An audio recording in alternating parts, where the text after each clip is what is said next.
Hello po sa inyo lahat. Maraming salamat po sa walang sawang support. And today po, exclusive po na itatopic po natin yung mga latest na balita po na nangyari na gumimbal po sa buong mundo, especially dito sa Amerika. Yung nangyari pong failed assassination attempt against the most powerful person in the world, the President of the United States, President Donald J. Trump. And before we start, if you like this video, don't forget to share, like, and subscribe sa ating YouTube channel.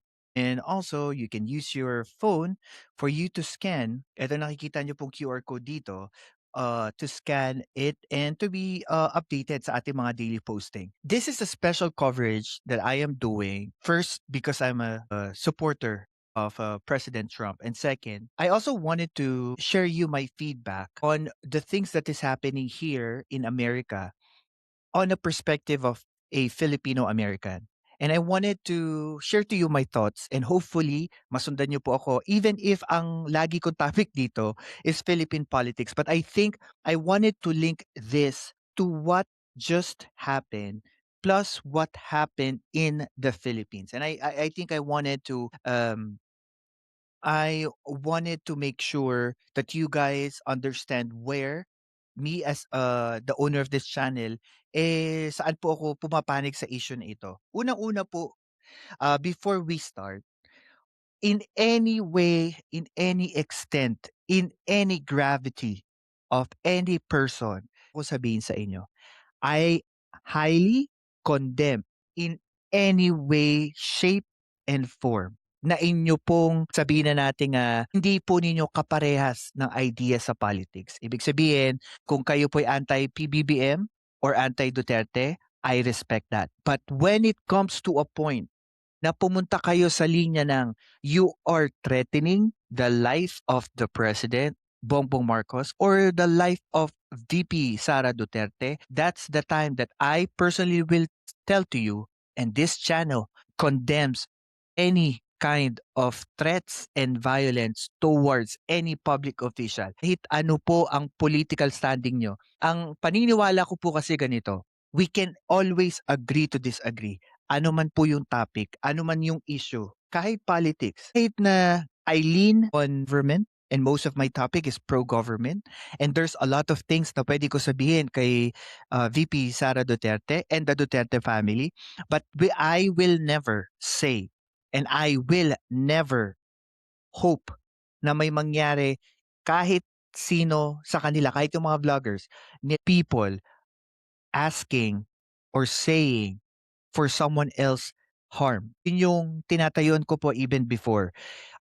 Etong bubuksan nating topic ngayon, may connection po ito sa video na alam nyo naman po na lumabas na isa po sa mga articles of impeachment ni VP Sara Duterte. Tandaan nyo, wala akong problema sa politiko. Ang nagiging problema ko lang kahit sa mga vlogger is pag may sinabi sila mga salita na nakakapag-impluwensya sa ibang tao, gumawa ng karahasan pertaining to the person na meron silang issue. And I will connect the dots at hopefully po masabayan nyo ako.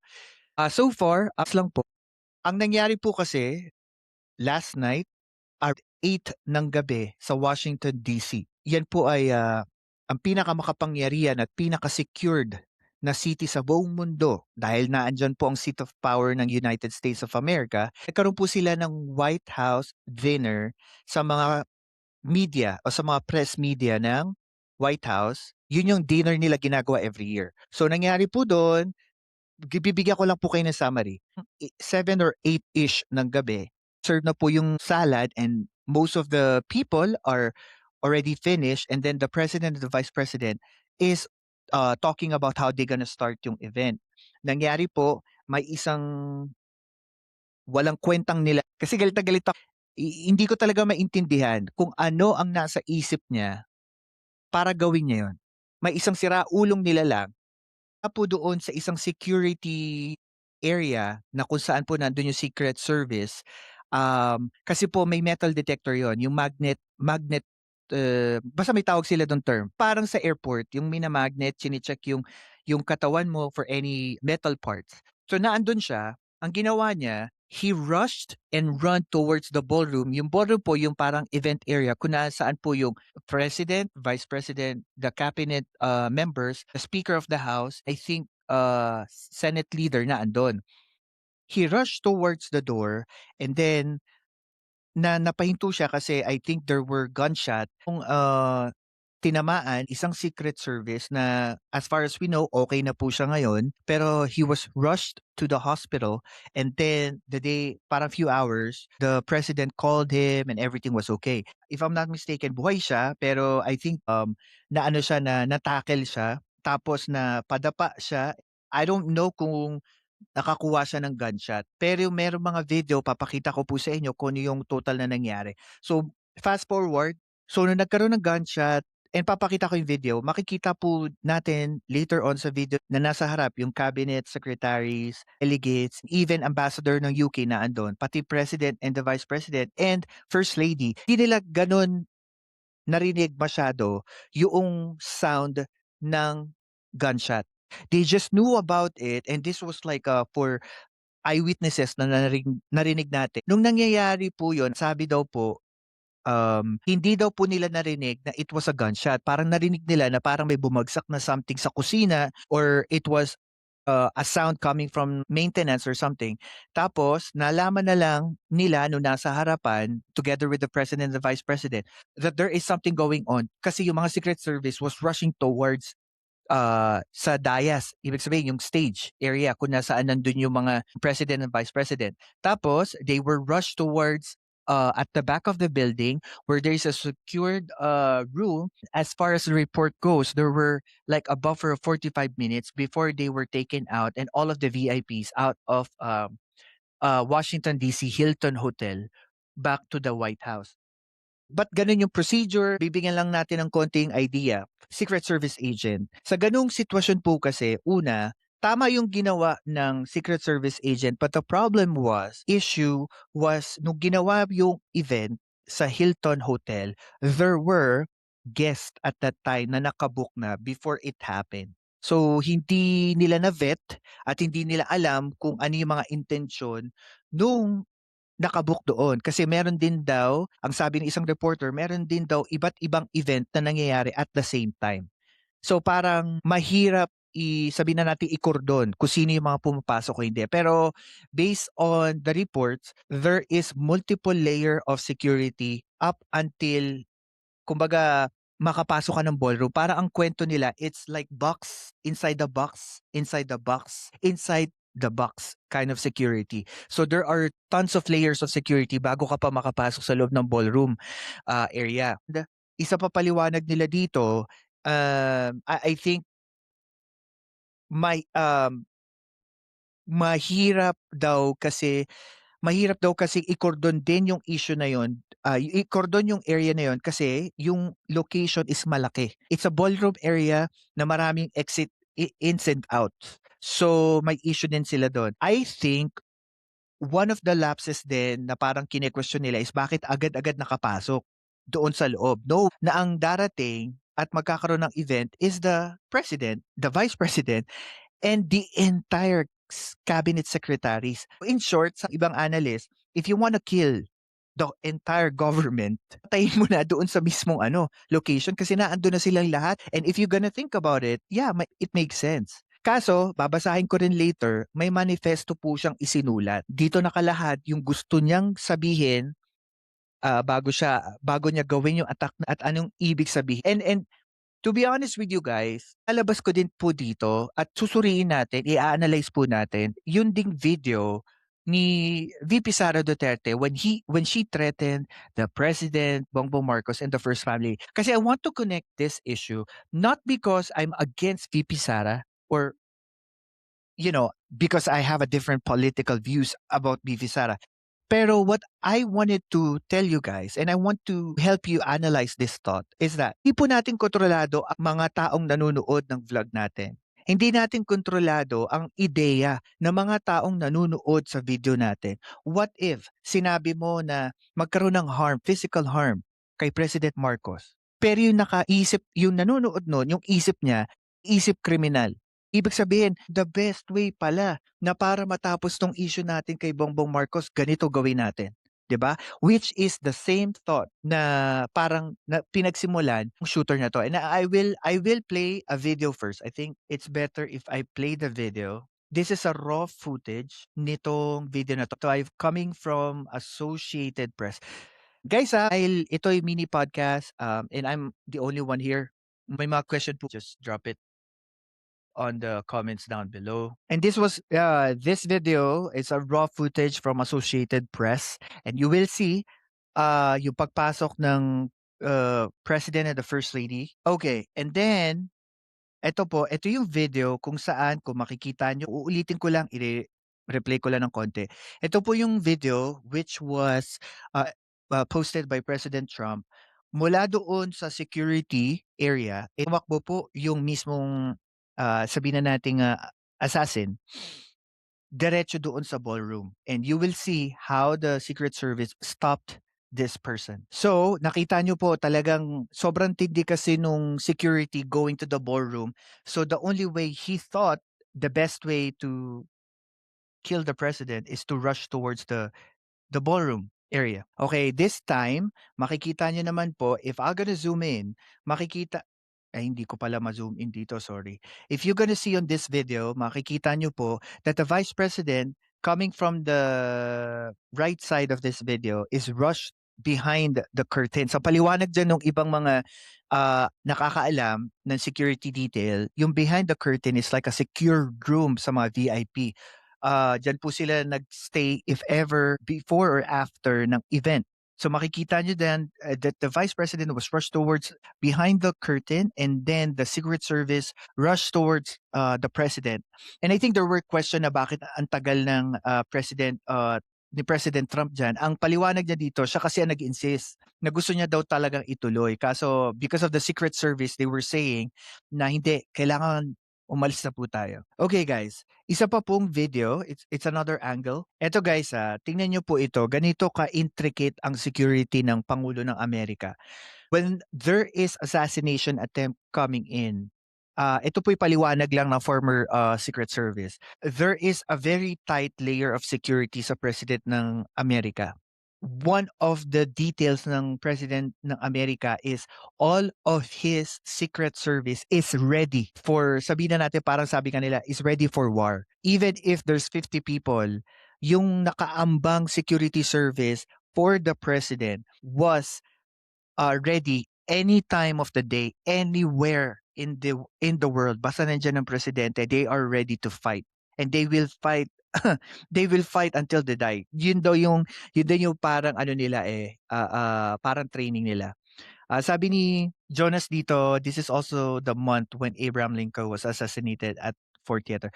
Oo, at saka ano, dito din inassassinate si or tinangkang i-assassinate si Ronald Reagan, former president din. Okay, kung makikita niyo po dito sa picture na ito po yung picture na kung saan po I think na-tackle nila yung suspect. Tingnan niyo po, cover siya ng silver like blanket, parang heater 'yan, and he was take taken a picture, kinuha yung information niya. And then ito din po yung I think nung kinuha nila yung picture, ito rin yung isa sa mga pictures or hindi ito I think yung isang picture close up ng mukha niya that was uploaded by President Trump. At saka ito pa po if you haven't knew, he have shotgun and then uh, a small gun I think, tapos meron po siyang iba't ibang uri ng patalim. I'm not sure about rifle at saka grenade, pero I'm sure meron sa shotgun, 'di ba? So nakita niya yung video na yan, and why am I showing that picture? Guys, ang pagiging isang public official, para yung, I would say parang yan law enforcement. Every time they show up sa public, and congressman, senator, or maybe any political figure na maimpluwensya, na makapangyarihan, they always have their, sabihin na natin, one side of their feet on the grave. Kasi hindi nila alam, baka mamaya, 'di ba, may hindi gusto sa pulisiya nila o hindi gusto sa sinabi nila, maaari silang ano, 'di ba, ma-assassinate tulad nitong nangyari. And remember guys, this is not the first time that President Trump had this assassination attempt. First was in Butler, Pennsylvania. May nakita ang, sniper doon sa golf course habang naggo-golf siya at that time, and then ito yung ikatlo. Bakit siya significant? To everyone listening right now, hindi ho natatapos 'yan sa four corners of our personal world. Yun yung tingin ko, eh. Personal world means, pamilya mo, social media, kaibigan mo, and personal space mo. That's how I interpret it. Puwede kasing magsabi ka ng hindi magaganda, masasakit na sa mga pulitikong ayaw mo o sa mga vlogger na ayaw mo. Pero ito yung nagiging problema. Hindi natin kontrolado kung sinong puwedeng makinig sa atin o makarinig sa atin. What if, tulad nung sinabi ko kanina, may sinabi ka na something harmful to to a politician? What if marami kang followers? What if one of your followers, may criminal mind at gawin yon? Masasabi mo bang, well, I cannot control them because of this, because of that. No, you have the voice and people are listening to you. So better watch what you are saying. Maari, you can disagree to anything, but don't dream na hindi, that something harm can happen to that person or that politician. Babasahin ko po sa inyo, know if you guys learned or heard or read about this, yung manifesto o yung dokumentong sinulat noong nahuli. Okay, dito sa issue na to, sa assassination attempt. Tandaan po natin that the name of the assailant was Cole Thomas Allen from California. Educator po siya, isang mechanical engineer, computer scientist, 'di ba? And then ang nakita po sa kanya doon ay isang shotgun, handgun, knives. Yun po yung ginamit niya to charge again doon sa security checkpoint sa Washington Hilton Hotel. At babasahin ko po sa inyo at gusto ko po kasing marinig ninyo ito para po at least maintindihan ninyo kung gaano po kaimportante na ang mga sinasabi natin sa social media, lalo na sa kaipapahamak ng mga politikong hindi natin gustong makita sa publiko o yung mga salita sinasabi nila, kailangan natin maintindihan that our words mean something for people or from people he, we influence. So dito sa manifesto na to, babasahin ko po. Sabi niya dito, "Hello everybody. So I may have given a lot of people a surprise today. Let me start off by apologizing to everyone whose trust I abused. I apologize to my parents for saying I had an interview without specifying it was for most wanted. I apologize to my colleagues and students for saying I had a personal emergency. By the time anyone read this, I probably most certainly do need to go to the ER, but can hardly call that not a self-inflicted status." So parang nagsasabi na siya that I think may trabaho siya tapos nag-off siya for some reason, and kung nabasa daw itong letter niya, parang sinasabi niya na he might be in a hospital. Sabi niya dito, "I apologize to all of the people I traveled next to, all the workers who had handled my luggage, and all the other non-targeted people at the hotel who I put in danger simply by being near." So in short, niya, alam niya yung target, alam niya kung anong gagawin niya, at ready siya. Handa siya kung anong puwedeng mangyari. Kasi he's already apologizing. And sabi niya dito, "I apologize to everyone who was abused and or murdered before this. To all those who suffered before I was able to attempt this. To all who will suffer after, regardless of my success or failure." So in short, he don't care. Kahit anong mangyari, basta makomplete niya lang yung mission niya, which is to assassinate the president and his cabinet. I don't expect forgiveness, but if I could have seen any other way to get this close, I would have taken it. Again, my sincere apologies. On to why I did any of this. So pinapaliwanag niya na dito kung bakit. Sabi niya dito, "I am a citizen of United States of America. What my representatives do reflects on me, and I am no longer willing to permit a pedophile, rapist, and a traitor to coat my hands with this crime. Ito yung mga adjectives kung nandito po kayo sa Amerika and you're watching news and social media, there were a lot of circulating adjectives that was used to President Trump. Yun nga nabasa ko. Those were being used by the Democrats towards the president, which is a Republican. In short, all of the nasty, filthy words have been used towards the president. So ngayon, parang sobra siya na-expose, na-invite niya kung ano yung sinasabi niya dito, well, to completely be honest, I was no longer willing a long time ago. But this is the first real opportunity I've had to do something about it. While I'm discussing this, I'll also go over my expected rules of engagement. Probably in a terrible format, but I am not military, so too bad. So sinabi niya dito that he have a plan and this is how I will do it. So sabi niya dito, administration officials, not including Mr. Kash Patel, yung director po ng FBI, they are all targets. Prioritized from highest ranking to lowest. Secret Service, sabi niya dito sa Secret Service naman, they are targets only if necessary and to be incapacitated non-lethally if possible. I hope they're wearing body armor because center mass with shotgun messes up people who aren't. Talagang ano no, sabi niya kailangan daw naka-vest, naka-bulletproof vest yung Secret Service or kung hindi daw, yung shrapnel ng shotgun, eh, maaari daw pong, sumabog sa katawan ng mga, ah, Secret Service at ito'y puwedeng mag-shatter ng katawan nila. Parang pinag-aralan niya talaga. Sabi niya naman dito, sa hotel security naman daw, not target if at all possible unless they shoot at me. Okay. Capitol Police, same as hotel security. National Guard, same as hotel security. Hotel employees, not target at all. Guests, not target at all. In order to minimize casualties, I will also be using buckshot rather than slugs, less penetration. Okay, so isang uri 'to ng bala ng shotgun, which is sabi niya dito, less penetration through walls. I would still go through most everyone here to get to the targets if it's absolutely necessary. Sabi niya dito, para ma-accomplish niya yung target niya, kahit sino basta nasa harapan ng target niya, he will try to go there. Para sabi niya, babarilin niya itong mga 'to hanggang sa makalapit sa on the basis that most people choose to attend a speech by pedophile, rapist, and traitor and are thus complicit, but I really hope it doesn't come to that. So, si President Trump sinasabi. Okay, I'll show you something. Ito po yung na-research ko lang. Gusto ko rin po i-share sa inyo. And this was posted by New York Post. This is blueprint nung Hilton Hotel sa Washington DC. Okay. Kung makikita niyo po diyan ay, maliit. Okey, kung makikita niyo po diyan, this is the parang, floor plan ng Washington Hilton International Terrace, parang international hotel.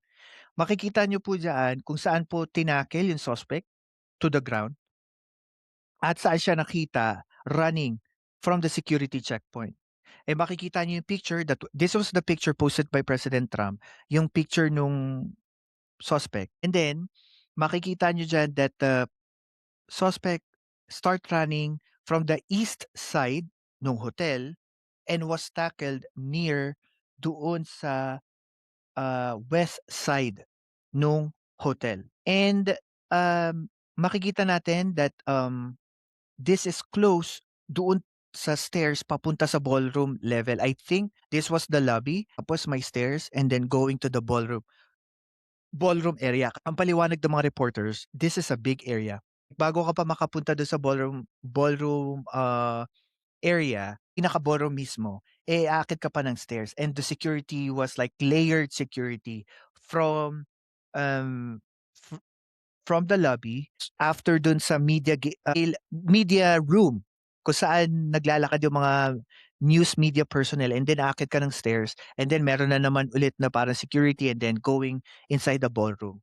Okay, so makikita niyo po diyan and ano pa ba? Okay, so far ang paliwanag po ng, ah, government officials natin, even the mayor of, Washington DC, paliwanag po nila that the suspect is in custody.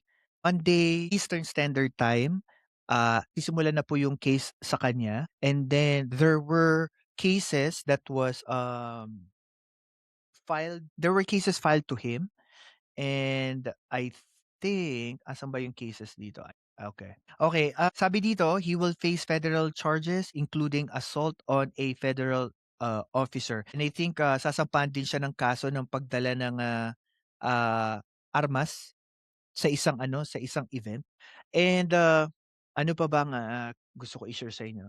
I will explain to you and hopefully ma-connect ko lang yung dots. I have been ano ko masasabi, why it is important to me na pag-usapan natin ito, and I think I explained it kanina, and I just want to show you a video. Alam ko naman napanood niyo na 'to before. Asan ba 'to? Okay. Asan ba yung video na yun? Saglit lang, okey. Tinangka niyong likadahin si Uncle Trump. Yes, this was second time. Yeah.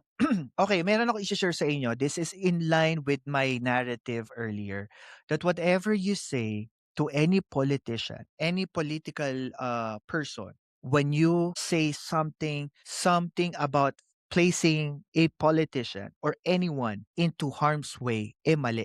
And I'll show you this. I'll share this to you kasi matagal ko nang hindi ito shine-share yung opinyon ko dito, pero I wanted to share to you. And this was played kailan ba 'to? 1 month ago.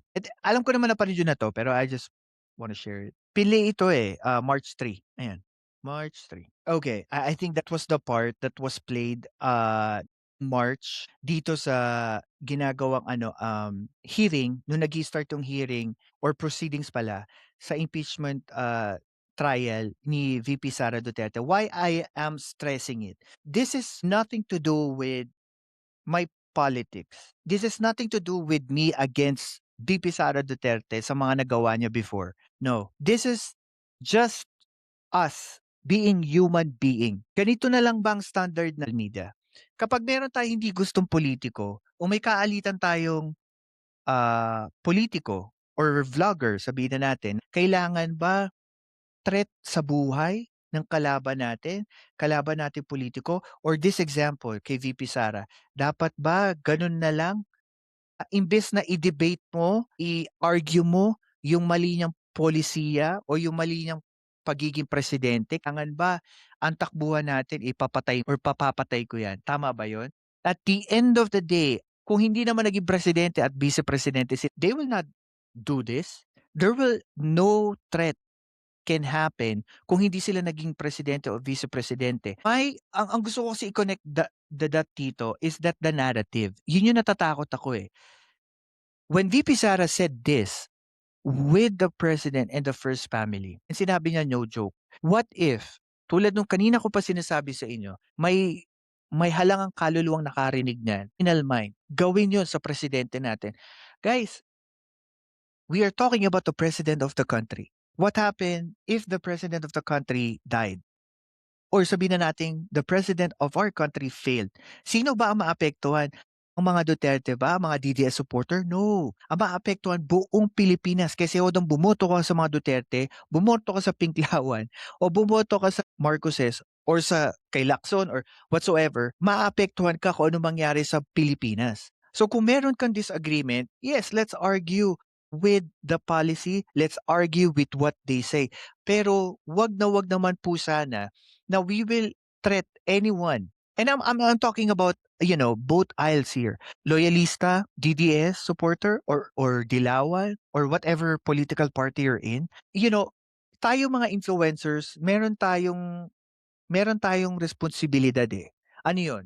Let's try to make it fair and just to a point that we will not try to make any way para ma-gaslight natin or masimulan natin yung conversation to promote harm to another person, promote harm to another vlogger, to promote harm to a politician. Kasi hodang galit ka kasi hodang may ginawa sa yung hindi maganda, pero para gamitin mo yon as your weapon to harm another person, that is inhumane. Di ka na tao nun. 'Di ba? Ibig sabihin gano'n na lang ang galit mo sa isang tao, na isang politiko, porket ba may narinig kang tsismis o may narinig kang vlogger na akala mo totoong-totoo ta's maya-maya fake news pala? Gano'n na lang ba kababa ang standards natin, na we cannot even argue anything on, public space, 'di ba? And I am calling out Vice President Sara Duterte about this. This video is um um her being non-professional and also non-ethical. At the end of the day, my opinion stand doon sa ginawa niya. Just na to. At the end of the day, what if something happened to the president? Papayagan ba ng Pilipino yon? Na hindi natin maiisip is not rooted sa sinabi ni Vice President Sara Duterte. Siyempre lahat iisipin yun kasi siya yung number one na enemy ni President Bongbong Marcos. Kaya ako po nananawagan sa lahat po ng mga listeners ko and to everyone who's gonna watch this video, I'm appealing to everyone. Try to tone down our opinion, 'di ba? Any of our thoughts about any politician, any vlogger. Yes, we can agree to disagree, pero hopefully, sana maging tao rin naman tayo minsan.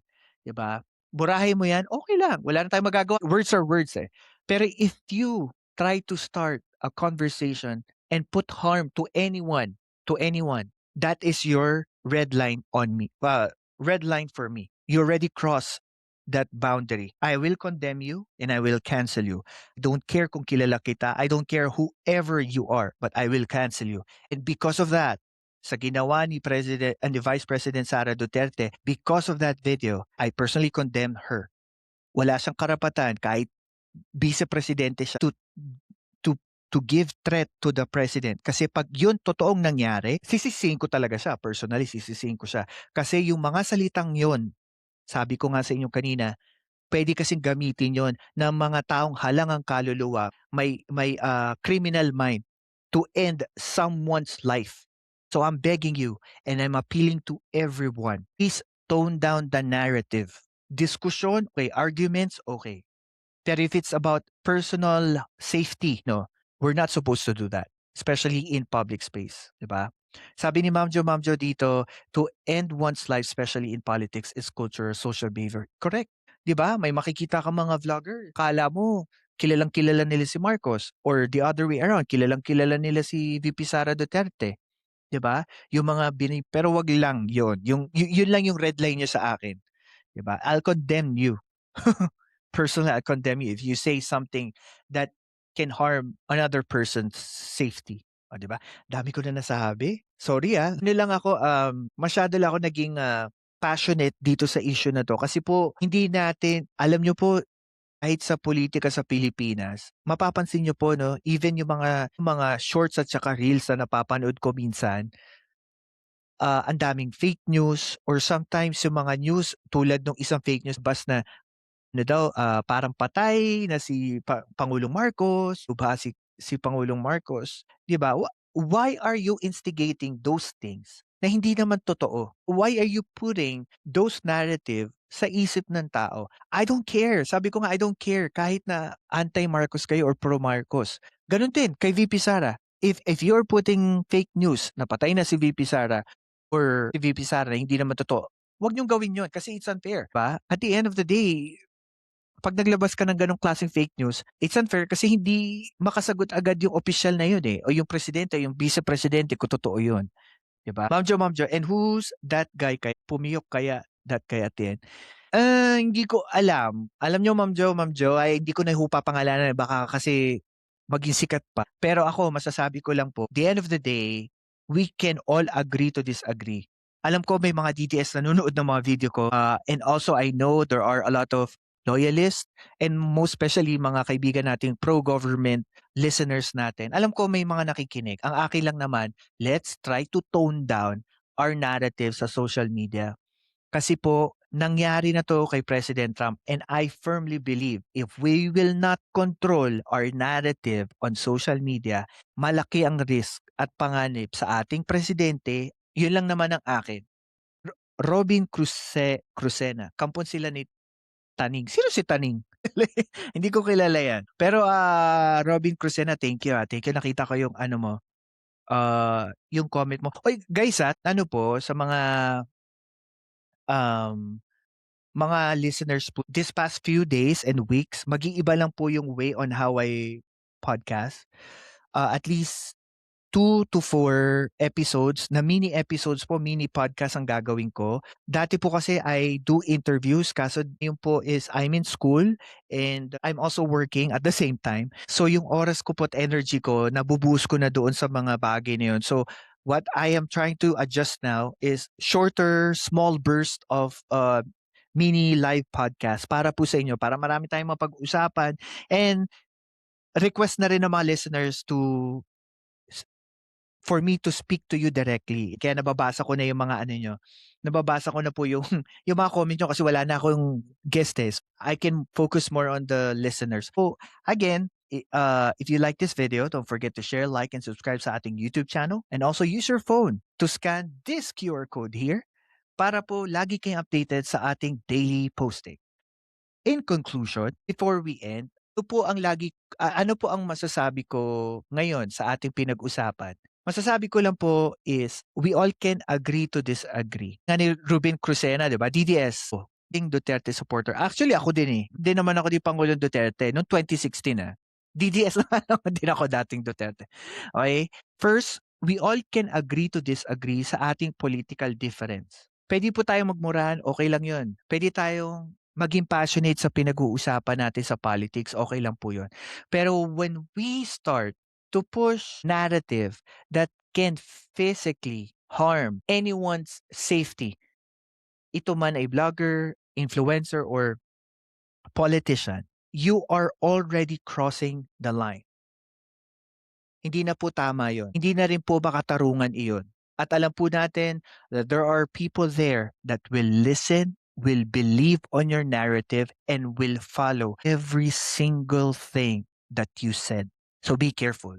Let's control our narrative at wag po nating hayaan na at ipanalangin po natin everyone's safety. Ako, pinagdadasal ko, safety ng ating Pangulo at ikalawang Pangulo. Pinagdadasal ko po lahat ng mga vlogger.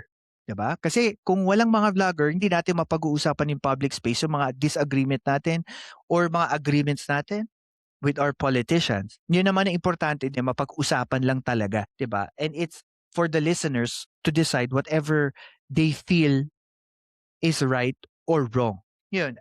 And also, ako personally, pinagdadasal ko po kayong lahat that, safety first, na wala po mangyari sa inyo.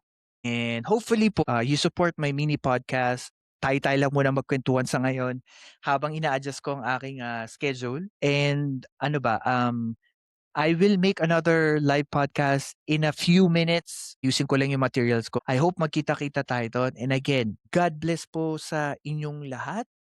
God bless and God first po sa inyo lahat. Thank you po.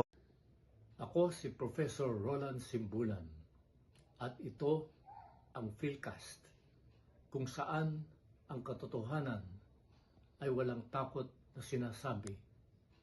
Like, share, and subscribe na.